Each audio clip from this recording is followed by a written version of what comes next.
High everyone, welcome back to my channel, welcome back to our new blog. তো আজকে অনেক দিন পর আবার নর্মাল ব্লগ করছি। আর আজকে আমি এসেছি হাওড়ার দাওয়াতি রিয়াজে।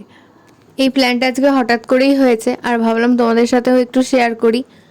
তো প্রথমে এটার লোকেশনটা একটু বলি। এটা হচ্ছে কদমতলা বাজারের বলরাম মল্লিক অ্যান্ড রাধারমন মল্লিকের লাইনেই পড়বে। ঠিক এটার পাশেই রয়েছে গীতা প্যালেস, যে লজটা, তার পাশে হচ্ছে ওয়াও চায়না। আর এই ওয়াও চায়নার পাশেই হচ্ছে একদম দাওয়াত এরিয়াস।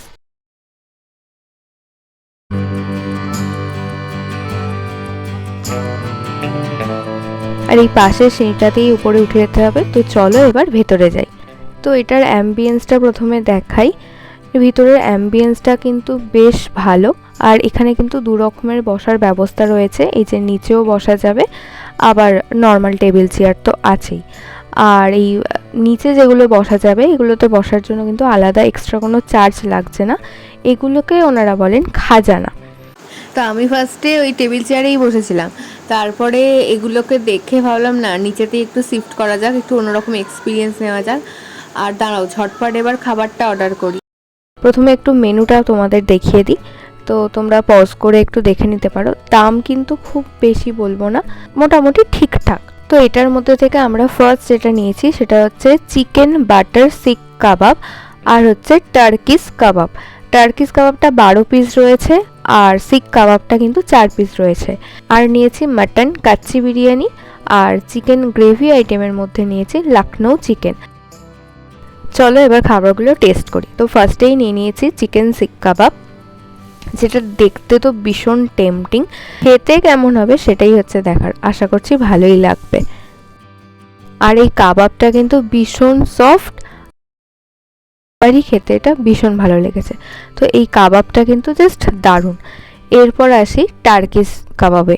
তো এটা আমি ফার্স্ট টাইম ট্রাই করব, এর আগে আমি কোনোদিন টার্কিশ কাবাব খাইনি। তো চলো এটা একটু খেয়ে দেখি। তো খেয়ে এটা খুব একটা খাস লাগলো না, এর থেকে আগের শিক কাবাবটা অনেক ভালো ছিল। তো এরপর এসে গেছে আমাদের মাটন কাচ্চি বিরিয়ানি। আর এটা ওনারাই সাজেস্ট করেছেন। আমরা নাহলে মাটন ঘোস্ট বিরিয়ানি নেব ভেবেছিলাম, তো ওনারা এটা সাজেস্ট করেছেন বলে আমরা এটা নিয়েছি। তার সাথে ওনারাই বললেন লখনৌ চিকেনটা বেশি ভালো যাবে। তো আশা করছি ভালোই হবে।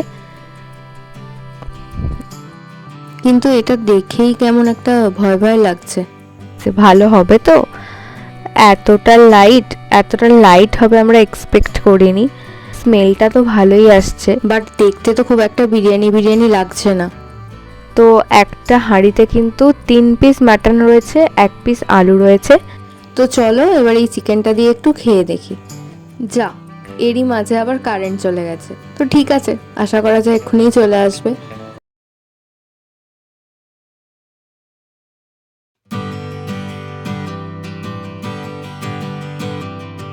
2-3 মিনিটের জন্য কারেন্টটা চলে গেছিলো। তারপর আবার চিকেন দিয়ে ভাত মাখাতে ভাত মানে বিরিয়ানি মাখাতে কারেন্ট আবার চলেও এসেছে।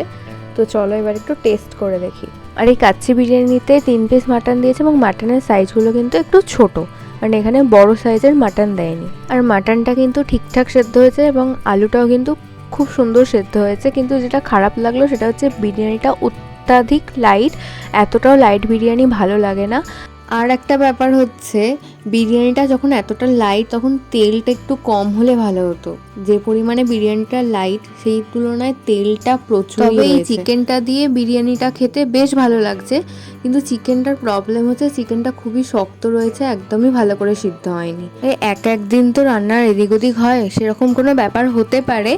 তবে আমার এক্সপিরিয়েন্স আজকে খুব একটা ভালো না। এখানকার স্টাফেদের বিহেভিয়ার নিঃসন্দেহে ভালো, কিন্তু তাও আমাদের যে কোনো রেস্টুরেন্টে গিয়ে তো মেন লক্ষ্য থাকে খাবারের দিকেই।